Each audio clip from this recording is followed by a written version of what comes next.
trying to push the door closed in a sassy way. Fucked up my fingers. Shit. I was trying to act like that didn't hurt for a sec. You see that? I was like...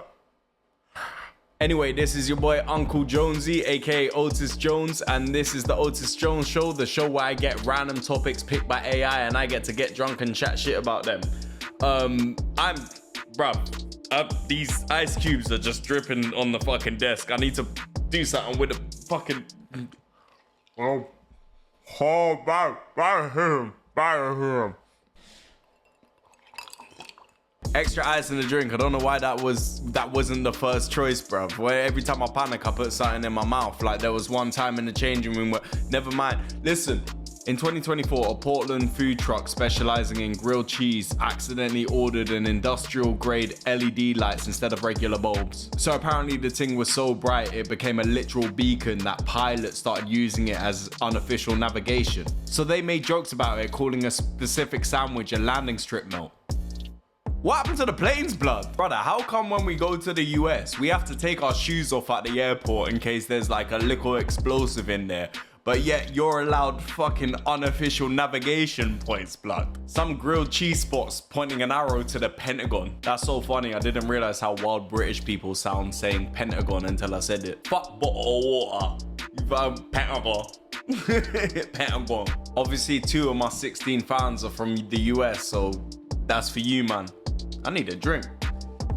Singles don't count, blood. Anyway, big up the landing strip melt. Cause when I go down on a gal with a little bit of pubes, I make the landing strip melt.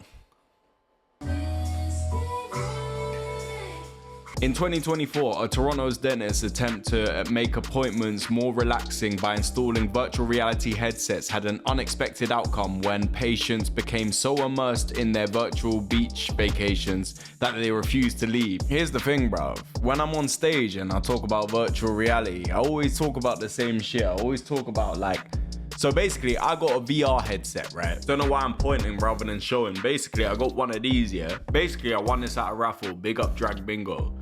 And even though, you can't tell me I don't look like a pervert wearing this, blood. Like, if you walked in on me in my bedroom just wearing this, bro, it's, you know what's crazy? My nose is so big, it leaves a gap where I can see one. Like, I can see my drinks here. Oh, I nearly ruined it. I hope it gets to the point where everyone uses VR because, at the moment, it's just for perverts, bro. Look, don't get me wrong. I know there's loads of videos where guys are being, more wholesome, but every single video you see online of people using VR headsets, it's always from the guys that look like they're into some wild masturbation shit at their spare time. Show me one of them videos that doesn't come from a guy that looks like he has a fleshlight minimum. Alright, apparently bare people are using Claude AI at this moment, so I ain't got it at the moment. So what do you guys want to talk about? I'll tell you guys something. I actually wanted to talk about this today, to be fair. I nearly shat myself on stage last night. I don't mean I was nervous. Just nearly genuinely shat myself. Obviously, I used to do music, innit? And I used to do grime sets across the UK, London all the time, Brighton, Bristol, and then the odd ones in random places. Bruv, I remember I did an impromptu grime set in fucking Cornwall. Big up, you know what I mean? He offered me cocaine. I was not down. Yeah, no, I can't say that. Yeah, I can't say that. One white dog I was with got pissed, bro. He was just like, why the fuck didn't you take the cocaine? I was just like, big man, I don't go like that, black. My point is, you do a set, and I used to do different genres. I had a couple R&B tunes. I had a couple traditional hip hop tunes. I had a couple trap tunes, and but my main thing was grime, innit? And let me tell you something. Every comedian I know is jealous of musicians. Bruv, trust me, as a guy that's done both full time, fam, comedy's so much better, bro. Don't get me wrong, I got some crazy wheel ups. I got the craziest wheel up in Amsterdam, and it was the best feeling I've ever got in music. People were throwing chairs, it was the best thing, but it's not the same as having a room just die laughing, bruv. But comedy makes you way more nervous because every crowd's so different in terms of what they find funny. So basically, I got my boiler replaced yesterday, and the plumbers accidentally turned the fridge off. So one of my meal preps defrosted for a few hours and then like it was just in warm shit. But I was like, it wasn't defrosted that long ago. I'm still gonna, you know what I'm saying? Like I can eat it and it'll be fine. Those nerves in my stomach mixed with the meal prep I just ate. Normally before I'm on stage, my stomach rumbles and it feels like I need a shit, but like it's just the nerves, and then I get on stage and then as soon as my first joke hits, it just goes away. So I thought it would be like that. I did it, first joke hit, everyone was laughing. I was like, boom, like we're going, yeah.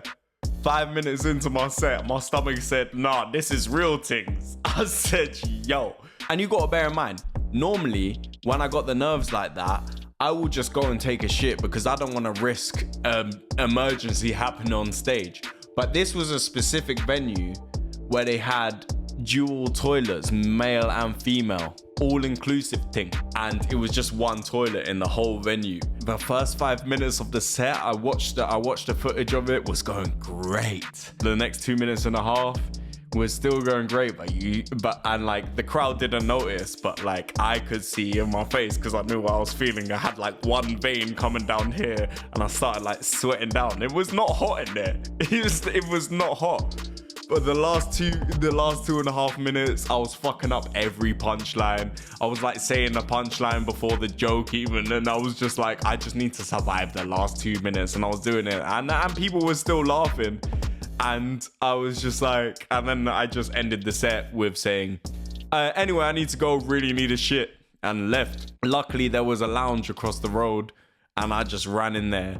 And I went in there first of all, and then they were like, oh, sorry, it's only for customers. And I was just like, I'll buy a drink after. Literally told them the story real quick. I was like, just did a stand-up set across the road, please let me in. Boom, ran in there, completely destroyed the toilet. Like it was unreal. Like I lost, like the reason I look good today is because of what happened last night at this set. I lost half a stone minimum. Anyway, I felt bad. This was in a very posh part of town. And the guy that came in after me was trying to be polite, and he just walked in and just went, So in 2024, a Swedish self-service car installed AI-powered cleaning robots that developed an inexplicable fascination with yellow vehicles. And basically they would give yellow vehicles an extra deluxe thing because apparently it was programmed like with rubber ducks, which is why they did the extra service thing. My thing is, yellow man, if you go to this car wash, don't worry about it. You might get extra long service, more than you paid for. But don't worry, as long as nobody move, nobody get hurt. That's the jokes for the Jamaicans.